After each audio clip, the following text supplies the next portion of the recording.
Yung nakabili ka ng hipon pero hindi mo alam kung paano lutuin, ganito lang kasimple ang gawin mo para mawala ang lansa. At sauce na wala ng madaming arte pero sigurado akong nuot sa sarap.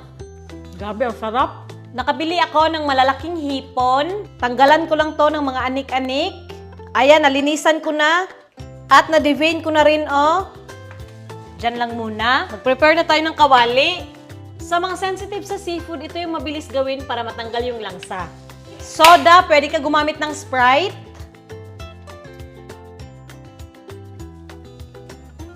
Pakuluin muna natin to. Yan, bahagyaan ng kumulo. Pakukuluan natin itong mga hipon.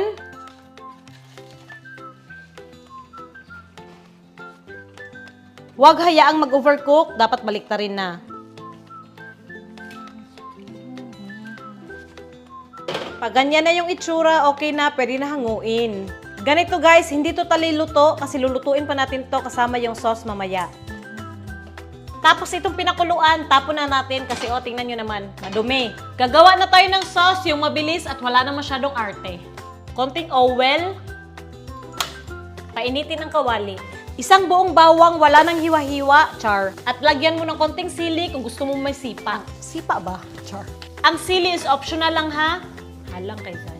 Tapos dito na natin ilagay ang mga hipon. Oh. Maglalagay ako ng konting toyo. Oops. Oyster sauce. Asukal. Tapos haluin natin ng very light. Dahan-dahan lang para hindi madurog yung mga hipon. Mian na, oy. Diyos ko, kalami, makalaway. Di ba hindi pa luto yung hipon? Takpan lang natin to ng 5 minuto para tuluyang maluto. Buksan na natin. Grabe yung bango. Gutom na raba ko. Up close muna. Wow. Oh, grabe. Ayan, oh. Lagyan ng spring onion at mga sili pa pang paatsyop. Tapos haluin ulit. Ara na dayon. Grabe na des. Maghukad na dayon tag rice. Wala na plating-plating. Gutom na kayo, oh. Sauce gamay.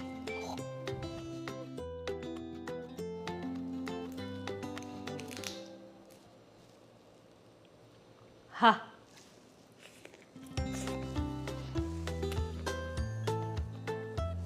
Grabe, ang sarap.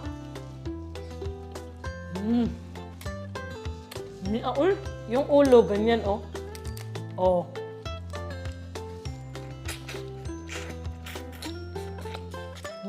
Walang kalangsa-langsa.